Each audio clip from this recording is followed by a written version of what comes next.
Now, back to Matt and your morning news. KTRH News Time is 6:16, and joining us right now is Pastor Chris Seay. He's the pastor of Ecclesia Church, and very interesting. Pastor, welcome to Houston's Morning News. You're encouraging your congregation to get some tattoos during the Lenten season. How come?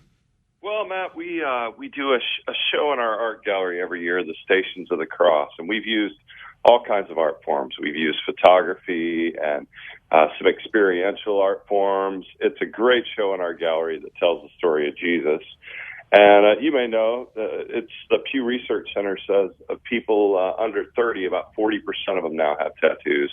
We're an urban congregation. We have a much higher rate than that in our church that already has tattoos, many of them marking times in their life that they weren't following God. They weren't in a good place.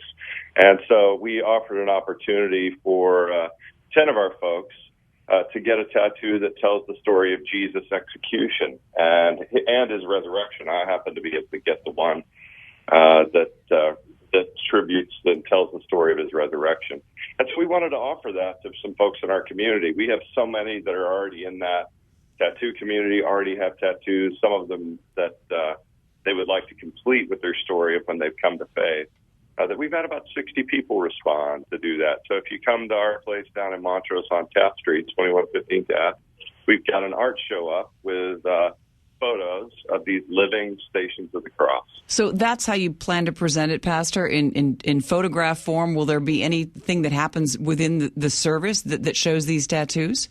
Well, the opening of the gallery happened last week, and the living stations were actually there. So we had, I think, 58 of the people that got tattoos were able to make it, and they stood there in the gallery, and where you could see their tattoos. Right now, we have some really remarkable and beautifully taken large photographs of it. So you could go today and see. Obviously, a lot of these folks have jobs, so they can't stand there throughout. Well, good. I'm glad to hear that. Time between now and Easter, but they're able to come and you can literally see. And Stations of the Cross is not just an art show; it's a guided reading, so that you could read some of the passages of scriptures, hear the story, and meditate on what it is that Jesus did. And that's our job, is to tell that story. I get to tell it in a unique community in an urban context. And my job is to tell it well and invite people in and to say to people, many times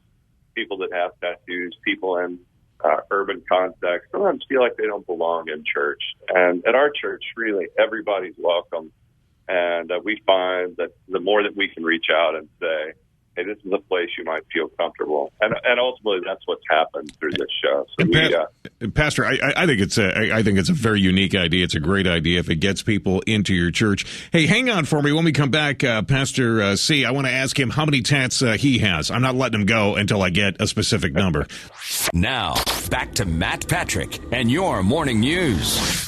KTRH News Time is 6:23, and we are joined by Pastor Chris Seay. He's the pastor of Ecclesia Church in the Montrose, where they're getting tattoos for Lent, Stations of the Cross. Pastor, I think this is a great idea. I mean, it's wonderful. Anytime you can get parishioners to participate that way, get them into the church, I think that's great. How many tattoos are you sporting right now? I mean, do you rock those tattoos during the services? Well, I had a small one I got years ago that a friend, actually the son of the pastor at first, longtime pastor at First Baptist, my friend Tim Bassanio, designed for me, that tells the story of what I do as a pastor with the Sacred Heart of Christ and a shepherd's hug. But I was able to get one in this series of the resurrection. And my grandfather also was a pastor here in Houston for 60 years, and he went on to be with the Lord this summer. And we've lost a few folks in our church this year that I deeply love. And so if you're a person of faith, the central theme of that, the thing that makes it all work, is the resurrection, that this world isn't all that there is. And so my tattoo is a reminder of that. It turned out beautifully. It's a tree that is coming out of a coffin, reminding us that life comes out of death. So I decided to rock one this year, and I'm really excited to be able to share it with people and tell them why my faith means so much to me. Pastor, how painful was it? Was this part of the process, too, to show the pain that goes into this? It is. the idea actually came when I was reading a book called Cruciformity, which is what we've named the show, which is about the reality that for many of us, if you're a Christian, you may realize this own tendency in your life that we want to avoid the suffering of Christ. We want the victory and the resurrection, but we want to avoid the suffering. And what we forget is that the resurrection comes out of the suffering. And then part of what we have to do is embrace our own pain, our addictions, our struggles, our loneliness, and that those pains are nothing in comparison to the pains and suffering of Christ. Pastor, I want to thank you. Listen, you have a great message for us this morning, and I want to encourage people to stop by Ecclesia Church. You want to give us that address again real quick? Yeah, it's 2115 Taft. It's down in the Midtown Montrose area, just between Fairview and West Gray, and then we'll be moving to a new location after Easter. Our Easter location is at Jones Plaza where we meet, but the gallery is at 2115 Taft, and then later in the year the church will relocate to a large warehouse off 45. All right, Pastor. Elder. Thank you so much for your time. So do appreciate it. God bless you.